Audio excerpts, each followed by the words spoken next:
ఆ విధంగా మనకు ఉన్నటువంటి ఈ 4 ప్రాథమిక విధుల్లో ప్రస్తుతానికి ఎన్ని ప్రాథమిక విధులు ఉన్నాయి అంటే 11 ప్రాథమిక విధులు. ఆ 11 ప్రాథమిక విధులు అనేవి ఏ విధంగా ఉన్నాయంటే మనం ఒకసారి చూసుకున్నట్లయితే అవి 51 క్యాపిటల్ ఏ స్మాల్ ఏ మొట్టమొదటి ప్రాథమిక విధి.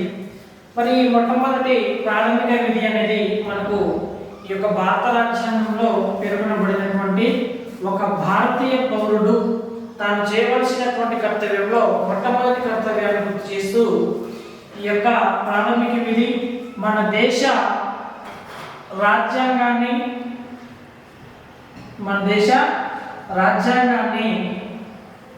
మరియు మన దేశ జాతీయ పతాకాన్ని గౌరవించాలి.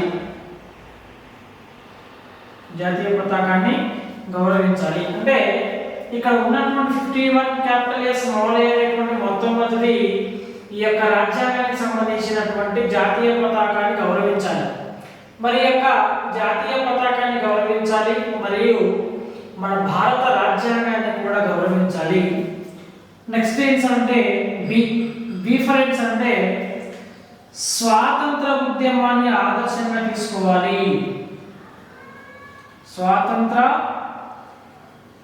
ఉద్యమాన్ని ఆదర్శంగా తీసుకోవాలి.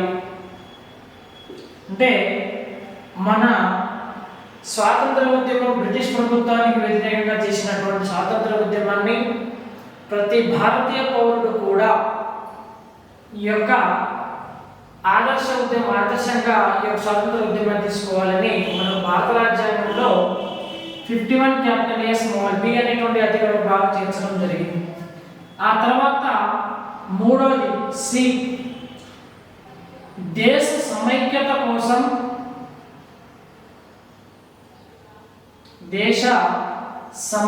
కోసం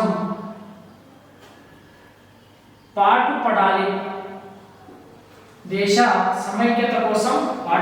అంటే మన భారత రాజ్యాంగంలో పేర్కొనబడినటువంటి ఈ 51 క్యాపిటల్ ఏ స్మాల్ సి అనేటువంటి అధికరణ లేదా మూడవ ప్రాథమిక విధి దేశంలో ఉన్నటువంటి ప్రతి పౌరుడు కూడా దేశాన్ని సమైక్యత పరిచే విధంగా మాత్రమే ఉండాలని ఈ యొక్క ప్రాథమిక విధులు భాగంగా చేర్చడం జరిగింది.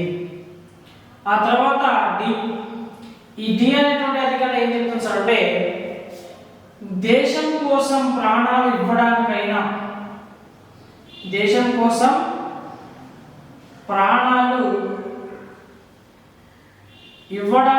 సిద్ధంగా ఉండాలి. దేశం కోసం ప్రాణాలు ఇవ్వడానికైనా సిద్ధంగా ఉండాలి. తర్వాత ఈ ఫ్రెండ్స్ అంటే స్త్రీలను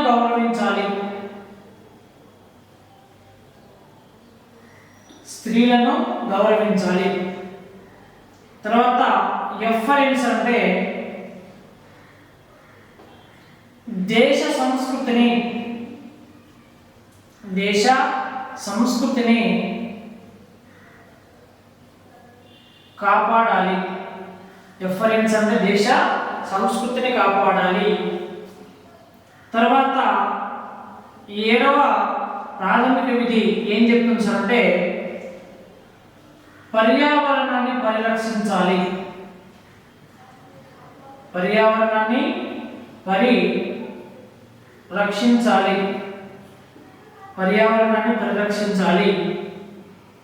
తర్వాత 8వది మానవ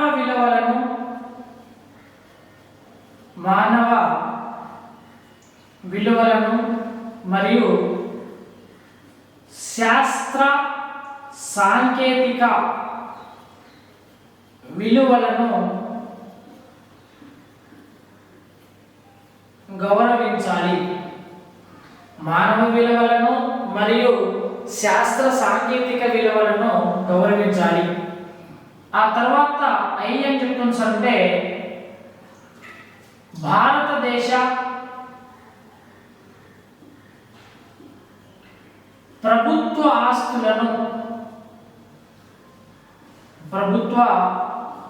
ఆస్తులను కాపాడాలి. ప్రభుత్వ ఆస్తులను కాపాడాలి. తర్వాత దేశ ఔన్నత్యం కోసం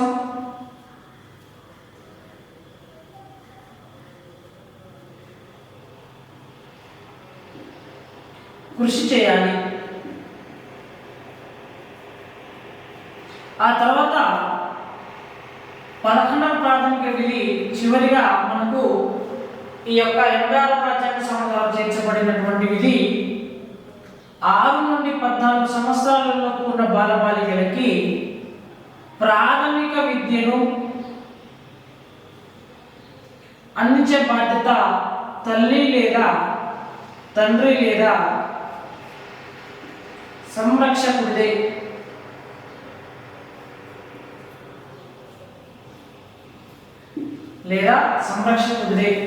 అంటే ఇక్కడ ఉన్నటువంటి ఏ అనేటువంటి అంశంలో భాగంగా ఫస్ట్ మన దేశాన్ని మొత్తాన్ని కూడా నడిపించేటువంటి రాజ్యాంగాన్ని గౌరవించాలి.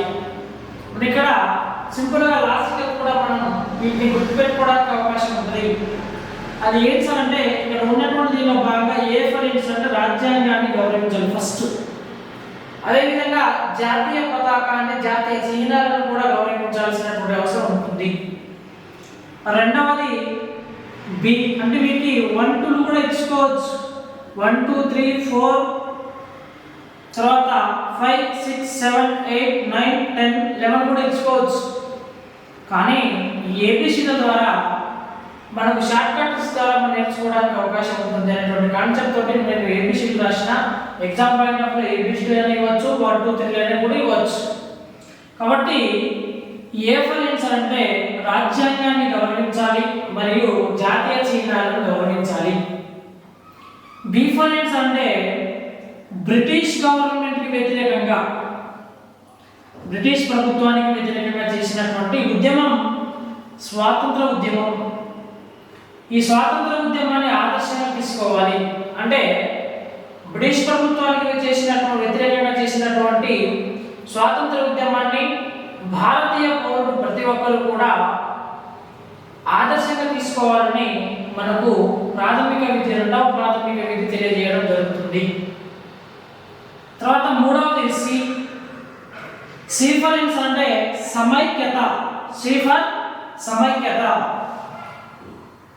దేశ సమైక్యత కోసం పాటుపడాలి. దేశంలో ఇక్కడ ఉన్నటువంటి సమైక్యత లేదా సమగ్రత అంటే దేశం ఎక్కడికక్కడ చీల్చిపోకుండా అందరం కూడా కలిసిమెలిసి వెలిగేటువంటి విధంగా దేశ సమైక్యత కోసం పాటుపడాల్సినటువంటి అవసరం అనేది ఉంటుంది. తర్వాత ఈ డిఫరెన్స్ అంటే దేశం కోసం ప్రాణాలు ఇవ్వడానికైనా సిద్ధంగా ఉండాలి. భారతదేశంలో ఉన్నటువంటి ప్రతి పౌరుడు కూడా డిఫర్ అంటే 4వ ప్రాథమిక విధి ఏం చెప్తాం సార్ అంటే ఆ దేశానికి సంబంధించినటువంటి ప్రతి భారతీయ పౌరుడు ఆ దేశం కోసం ప్రాణాలు ఇవ్వడానికైనా సిద్ధంగా ఉండాలి. తర్వాత ఈ 5వది ఈ ఫర్ అంటే ఇంటికి దీపం ఇల్లాలు. ఎవరుంటారు అంటే స్త్రీలను మనం ఏం చేయాలి అంటే గౌరవించాలి. అది మన భారతదేశం యొక్క సంస్కృతి. స్త్రీలను గౌరవించడం అనేది భారతీయ సంస్కృతిగా మనం చెప్పుకోవడం జరుగుతుంది. కాబట్టి ఈ ఫర్ ఇంటికి దీపం ఇల్లాలు ఎవరుంటారు అంటే స్త్రీ ఉంటారు, స్త్రీలను గౌరవించాలి. ఎఫ్ ఫర్ అంటే ఫ్యాషన్. ఫ్యాషన్ అంటే తెలుగులో అంటే సంస్కృతి. దేశ సంస్కృతిని కాపాడేటువంటి విధంగా ఒక భారతీయ పౌరుడు తన యొక్క కర్తవ్యాన్ని నెరవేర్చుకోవాలి. తర్వాత జీ ఫర్ అంటే గ్రీన్ అంటే పర్యావరణాన్ని పరిరక్షించడం. జీ ఫర్ అంటే ఇక్కడ ఉన్నటువంటి 7వ ప్రాథమిక విధి ఏం చెప్తుంది అంటే జీ ఫర్ గ్రీన్ పర్యావరణాన్ని పరిరక్షించేటువంటి బాధ్యత ఆయా భారతీయ పౌరుడిగా తన యొక్క కర్తవ్యాన్ని నెరవేర్చుకోవాల్సినటువంటి అవసరం అనేది ఉంటుంది. తర్వాత హెచ్ ఫర్ అంటే హ్యూమన్ అంటే మానవుడు అంటే భారతదేశంలో ఉన్నటువంటి మానవుల విలువలను గౌరవించాలి, మరియు అదే మానవుల ద్వారా శాస్త్ర సాంకేతిక విలువలను కూడా గౌరవించేటువంటి బాధ్యత ఆ యొక్క భారతీయ పౌరుడి పైన ఆధారపడి ఉంటుంది. అంటే తప్పనిసరిగా వీరిని గౌరవించాల్సినటువంటి అవసరం అనేది ఉంటుంది. తర్వాత ఐ ఫర్ ఆన్సర్ అంటే భారతదేశ ప్రభుత్వ ఆస్తులను కాపాడాలి. అంటే భారతదేశానికి సంబంధించినటువంటి ప్రభుత్వ పరమైనటువంటి ఏమైనా ఆస్తులు ఉన్నట్లయితే ఆ ఆస్తులను కాపాడేటువంటి బాధ్యత ఎవరిపైన ఆధారపడి ఉంటుందంటే ఆ భారతీయ పౌరుడి పైన ఆధారపడి ఉంటుంది. తర్వాత మనకు జే ఫర్ ఆన్సర్ అంటే దేశ ఔన్నత్యం కోసం కృషి చేయాల్సినటువంటి అవసరం ఉంటుంది. జే ఫర్ ఆన్సర్ అంటే దేశ ఔన్నత్యం కోసం కృషి చేయాల్సినటువంటి అవసరం అనేది ఉంటుంది. తర్వాత కే ఫర్ ఆన్సర్ అంటే మనకు ఆల్రెడీ తెలిసింది 6 నుండి 14 సంవత్సరాల వరకు ఉన్నటువంటి బాలబాలికలను ప్రాథమిక విద్యలోకి చేర్చేటువంటి బాధ్యత ఒక తల్లి, ఒక తండ్రి లేదా అతని యొక్క సంరక్షకుడిదే అని మనకు 11వ ప్రాథమిక విధిని 86వ రాజ్యాంగ సవరణ ద్వారా 2002వ సంవత్సరంలో ఈ యొక్క అంశాన్ని చేర్చడం అనేది జరిగింది. ఈ విధంగా మనకు మన భారత రాజ్యాంగంలో ఎన్ని రకాల ప్రాథమిక విధులను చేర్చడం జరిగింది సార్ అంటే ప్రస్తుతానికి 11 రకాల ప్రాథమిక విధులు ఉన్నాయి. ప్రారంభంలో అంటే అవి అమల్లోకి వచ్చినప్పుడు 1977 జనవరి 3వ తారీఖు నాటికి ఆ యొక్క ప్రాథమిక విధుల సంఖ్య కేవలం 10 మాత్రమే ఉండేవి. కాబట్టి ఈ విధంగా ఈ యొక్క మనకు భారత రాజ్యాంగంలో చిన్న ఒక భారతీయ పౌరుడిగా అంటే ఫస్ట్ మన భారతదేశానికి సంబంధించినటువంటి మన ఈ యొక్క భాగాలు తెలుసుకున్నట్లయితే ఫస్ట్ భాగం మనకు ఉండడానికి ఎక్కడైనా సరే ఉండడానికి ఏం కావాల్సి అంటే భూమి కావాలి. 1వ భాగం భూభాగం. ఇప్పుడు భారతదేశానికి ఒక భూ సరిహద్దు అనేది ఏర్పడింది. భూ సరిహద్దు అనేది ఏర్పడినప్పుడు ఆ యొక్క ఆ భూభాగంలో నివసించేటువంటి పౌరులు ఎవరైతే ఉంటారో వారు భారతీయులా కాదా అని గుర్తించడం కోసం 2వ భాగం ఏం ప్రయోగించడం జరిగించాలంటే పౌరసత్వం అనేటువంటి భాగాన్ని ఏర్పాటు చేయడం జరిగింది. మరి ఇప్పుడు ఉండడానికి భూభాగం ఉంది. అదేవిధంగా దేశంలో ఆ యొక్క పౌరుల కాదని తెలుసుకోవడం కోసం పౌరసత్వాన్ని కల్పించడం జరిగింది. 3వ భాగం ఆ దేశంలో ఉండేటువంటి పౌరులు ఆ పౌరులకు కావలసినటువంటి కనీస హక్కులుగా ప్రాథమిక హక్కులు అనేటువంటి భాగాన్ని చేర్చడం జరిగింది. ఆ దేశంలో నివసించేటువంటి భారత పౌరులకు కనీసమైనటువంటి హక్కులు కల్పించాలి అనేటువంటి కాన్సెప్ట్ తోటి 3వ భాగంలో ప్రాథమిక హక్కులు. మరి ఇక్కడ భూభాగం ఉంది, పౌరసత్వం ఉంది, ప్రాథమిక హక్కులు కూడా కేటాయించింది. కానీ వీరిని పరిపాలించేటువంటి ప్రభుత్వాలు ఏ విధంగా పరిపాలించాలి అనేది మన భారత రాజ్యాంగం ఆయా ప్రభుత్వాలకు దిశానిర్దేశక నియమాలను ప్రవేశపెట్టడం జరిగింది. అంటే ఆదేశిక సూత్రాలు లేదా వీటినే నిర్దేశక నియమాలు అని కూడా పేర్కొంటారు. మరి ఇక్కడ భూభాగాన్ని ఇచ్చింది, పౌరసత్వం ఇచ్చింది, ప్రాథమిక హక్కులు ఇచ్చింది. ప్రభుత్వాలు ఏ విధంగా పరిపాలించాలి అనేది ఒక నిర్దేశక పరమైనటువంటి నియమాలను కూడా ప్రభుత్వానికి రాజ్యాంగం కల్పించబడినప్పుడు తిరిగి నీ యొక్క దేశానికి నువ్వు చేయవలసినటువంటి కర్తవ్యాల గురించి, విధుల గురించి, బాధ్యతల గురించి తెలుసుకోవడం కోసమే మనకు భారత రాజ్యాంగంలో 4A అనేటువంటి దానిలో భాగంగా మనకు ఈ యొక్క ప్రాథమిక విధులు అనేటువంటి అంశాన్ని ఈ యొక్క 42వ రాజ్యాంగ సవరణ ద్వారా 1976వ సంవత్సరంలో సర్దార్ స్వరణ్ సింగ్ కమిటీ యొక్క సిఫార్సు మేరకు మనకు భారత రాజ్యాంగంలో చేర్చడం అనేది జరిగింది. అది ఉన్నటువంటి దానిలో భాగంగా మనకు ప్రాథమిక విధులు 4A అనేటువంటి భాగం ద్వారా చేర్చబడినటువంటి అంశాలు.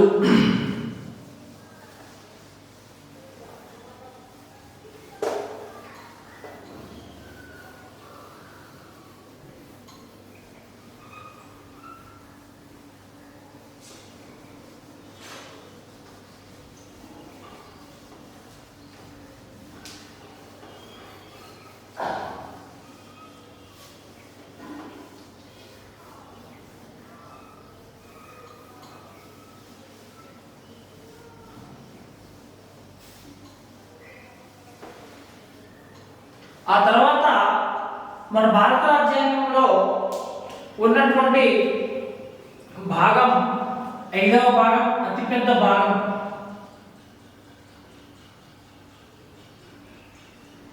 కేంద్ర ప్రభుత్వం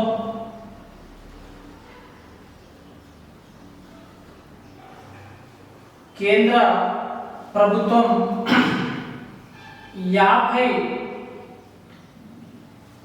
52వ అధికరణం నుంచి 151వ అధికరణం వరకు 52వ అధికరణం నుంచి 151వ అధికరణం వరకు దేని గురించి తెలియజేయడం జరుగుతుంది సార్ అంటే కేంద్ర ప్రభుత్వం గురించి తెలియజేయడం జరుగుతుంది. ఉన్నటువంటి భారత రాజ్యాంగంలో ఉన్నటువంటి 25 భాగాలలో కూడా అతిపెద్ద భాగం ఏ భాగం సార్ అంటే కేంద్ర ప్రభుత్వం 5వ భాగం. అతి చిన్న భాగం ఏ భాగం సార్ అంటే 20వ భాగం. ఆ 20వ భాగం అనేది మనం ఆల్రెడీ రాజ్యాంగ లక్షణాల్లో దృఢ అదృఢ రాజ్యాంగాల కలయిక అనేటువంటి కాన్సెప్ట్ లో భాగంగా నేర్చుకోవడం జరిగింది. అంటే 20వ భాగంలో ఒకే ఒక అధికరణ కలిగినటువంటి ఏకైక భాగం 20వ భాగం. అది 368వ అధికరణ ప్రకారం రాజ్యాంగాన్ని సవరించేటువంటి క్రమంలో ఆ యొక్క పద్ధతులను అనుసరించి భారత పార్లమెంట్ ఏ విధంగా సవరించాలి అనేది తెలియజేయడం జరుగుతుంటే అతిపెద్ద భాగమైనటువంటి భాగం 5వ భాగం కేంద్ర ప్రభుత్వం. మరి యొక్క కేంద్ర ప్రభుత్వంలో ఎవరెవరు ఉంటారు సార్? అసలు ఈ యొక్క కేంద్ర ప్రభుత్వం అనగా ఎవరెవరు ఏ పనులు కార్యకలాపాలు చేస్తారనేది మనకు ఇక్కడ చర్చించుకోవాల్సినటువంటి అంశాలు. మరి అందులో భాగంగా ఈ యొక్క కేంద్ర ప్రభుత్వంలో భారత పార్లమెంట్, తర్వాత సుప్రీంకోర్టు, తర్వాత UPSC union public service commission, తర్వాత అటార్నీ జనరల్, తర్వాత కాగ్, తర్వాత కేంద్ర ఆర్థిక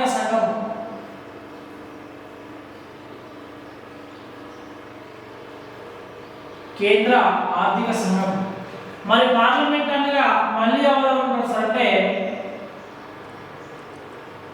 లోక్సభ,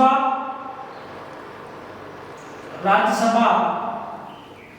భారత రాష్ట్రపతి. ఇప్పుడు మనం కేంద్ర ప్రభుత్వం వచ్చినట్లయితే దీన్ని అనుసరించి మనం రాష్ట్ర ప్రభుత్వాన్ని ఈజీగా అవగాహన చేసుకోవచ్చు. అది ఉన్నటువంటి కేంద్ర ప్రభుత్వం అనేది 52వ అధికరణం నుంచి 152వ అధికరణం వరకు తెలియజేస్తే ఇక్కడ పేర్కొనబడినటువంటి రాష్ట్ర ప్రభుత్వం 6వ భాగంలో 152వ అధికరణం నుంచి 237వ అధికరణం వరకు తెలియజేయడం జరుగుతుంది. మరి అటువంటి సందర్భంలో కేంద్రంలో ఏవైనా చట్టం చేయాల్సిందంటే భారత పార్లమెంట్ చేస్తుంది. అంటే దేశవ్యాప్తంగా ఏవైనా అవసరాలు ఉన్నట్లయితే అటువంటి దానిలో భాగంగా భారత పార్లమెంట్ తనకు సంబంధించినటువంటి ఈ యొక్క అంశాల్లో భాగంగా పార్లమెంట్ చట్టం చేయడానికి అవకాశం అనేది ఉంటుంది. మరి అటువంటి సందర్భంలో ఈ యొక్క లోక్సభ, రాజ్యసభ, భారత రాష్ట్రపతి ఇది పార్లమెంట్ చట్టం చేసిన బాగానే ఉంది సార్ కేంద్రంలో. ఇక్కడ నుంచి మనకు చదివేటువంటి విధానంలో డ్యూయల్ ప్రాసెస్ సిస్టమ్ అంటే ద్వి పద్ధతి, అంటే ఒకటి వచ్చింది సార్ అంటే రెండోది ఆటోమేటిక్గా దాన్ని మనం అవగాహన చేసుకోవచ్చు. ఎలాగా సార్ ఇప్పుడు దేశానికి కావాల్సినటువంటి చట్టాలను రూపొందించేటువంటి అధికారం ఎవరికి ఉంది సార్ అంటే భారత పార్లమెంట్ ఉంది. కానీ అదే ఒక రాష్ట్రానికి సంబంధించింది అయితే ఎవరు ఉంటారు సార్ అంటే ఇక్కడ శాసన శాఖ. ఎవరుంటారు సార్ అంటే శాసన శాఖ. మరి ఇక్కడ శాసనశాఖలో భాగంగా మళ్ళీ ఎవరెవరు ఉంటారు అంటే ఇక్కడ విధానసభ, విధాన మండలి, తర్వాత రాష్ట్ర గవర్నర్. అంటే ఈ విధాన మండలి అనేది కంపల్సరీ సార్ అంటే కొన్ని రాష్ట్రాల్లో ఉన్నాయి, కొన్ని రాష్ట్రాల్లో లేదు. ఇది ఉండాలా లేదా అని డిసైడ్ చేసేది ఎవరు అంటే విధానసభ. కాబట్టి మనకు ఉన్నటువంటి ఇక కొన్ని మిగిలిలో ఉన్నటువంటి రాష్ట్రాల్లో కూడా ఉంది కాబట్టి దీని గురించి కూడా మనం చర్చించుకుందాం. తర్వాత దేశ స్థాయిలో అత్యున్నతమైనటువంటి న్యాయస్థానం సుప్రీంకోర్టు అయితే, రాష్ట్ర స్థాయిలో ఏముంటుంది సార్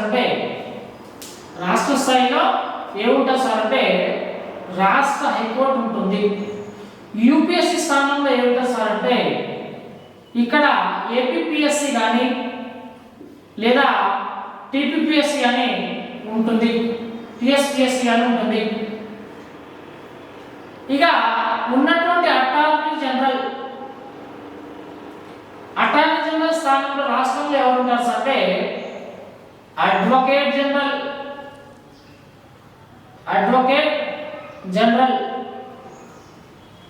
ఎవరు ఉంటారు సార్ అంటే అడ్వకేట్ జనరల్.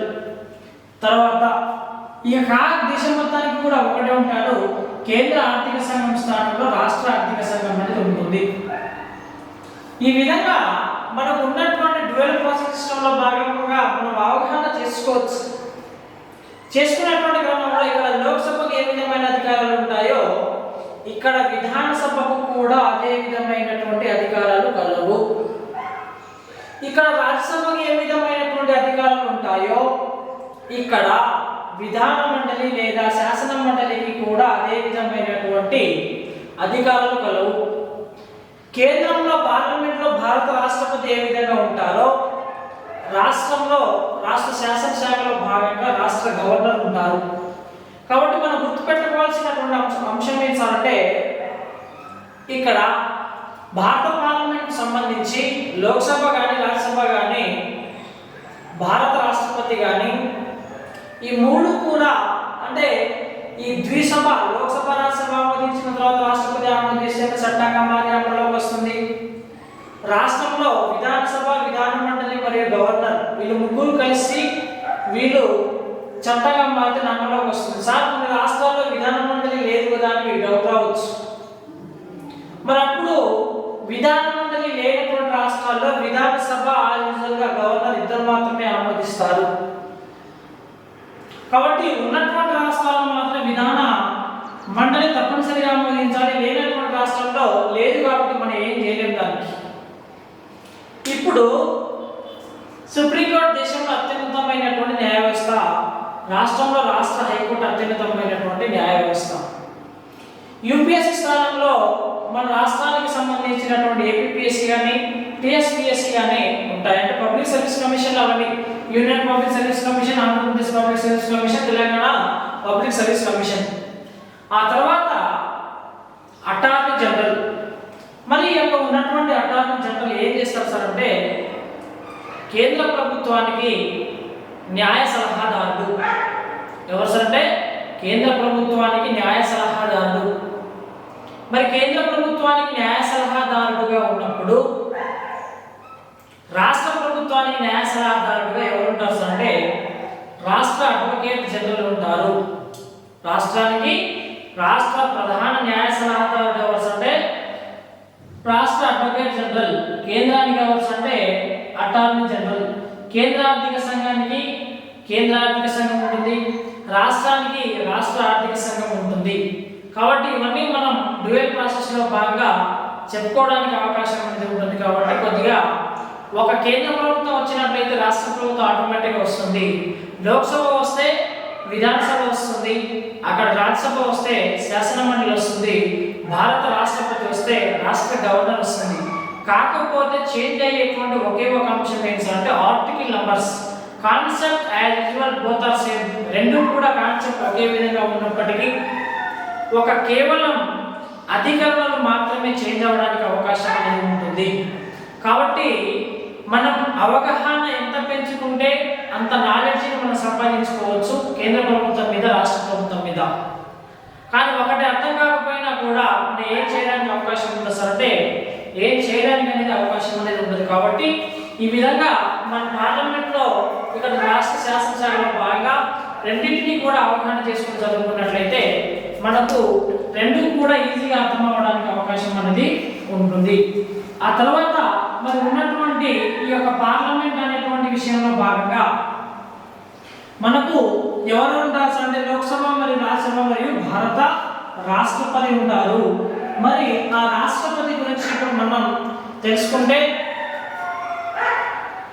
హెడ్డింగ్ ఏంటంటే భారతదేశ రాష్ట్రపతి. ఈ రాష్ట్రపతి గురించి మనకు భారత రాజ్యాంగంలో 52వ అధికరణం నుంచి 62వ అధికరణం వరకు తెలియజేస్తుంది. భారత రాజ్యాంగంలో భారత రాష్ట్రపతి గురించి ఎన్నవ అధికరణం ఇచ్చారంటే 52వ అధికరణం నుంచి 62వ అధికరణం వరకు తెలియజేయడం జరుగుతుంది. మరి ఈ యొక్క భారత రాష్ట్రపతి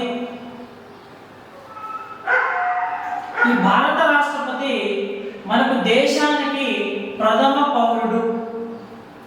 దేశానికి ప్రథమ పౌరుడుగా ఎవరిని పేర్కొన్నారు సార్ అంటే భారత రాష్ట్రపతికి. రాష్ట్రంలో రాష్ట్ర ప్రథమ పౌరుడిగా ఎవరిని పేర్కొంటారు అంటే రాష్ట్ర గవర్నర్. అదే పంచాయతీ ప్రథమ పౌరుడిగా ఎవరిని పేర్కొంటారు అంటే ఆ గ్రామ పంచాయతీ యొక్క సర్పంచ్ ఎవరైతే ఉంటారో అతనిని ప్రథమ పౌరుడిగా పేర్కొనడం అనేది జరుగుతుంది. అంటే పై స్థాయి నుండి దిగువ స్థాయి వరకు ప్రథమ పౌరుడు ఎవరెవరు ఉంటారో అనేటువంటి కాన్సెప్ట్ భాగంగా ఈ విధంగా భారతదేశానికి ప్రథమ పౌరుడిగా ఎవరిని పేర్కొంటారు అంటే భారత రాష్ట్రపతిని పేర్కొంటారు. ఆ తర్వాత భారతదేశానికి త్రివిధ దళాధిపతిగా ఎవరిని పేర్కొంటారు అంటే భారత రాష్ట్రపతిని పేర్కొంటారు. మరి ఈ విధంగా త్రివిధ దళాధిపతిగా భారతదేశాన్ని పేర్కొన్నప్పుడు అసలు భారతదేశానికి ఎంతమంది రాష్ట్రపతులు ఉంటారు అంటే ఇక్కడ ఉన్నటువంటి దానిలో భాగంగా మనకు భారత రాజ్యాంగంలో పేర్కొనబడినటువంటి 52వ అధికరణం అనేది భారతదేశానికి ఒక రాష్ట్రపతి ఉంటారు అని తెలియజేస్తుంది.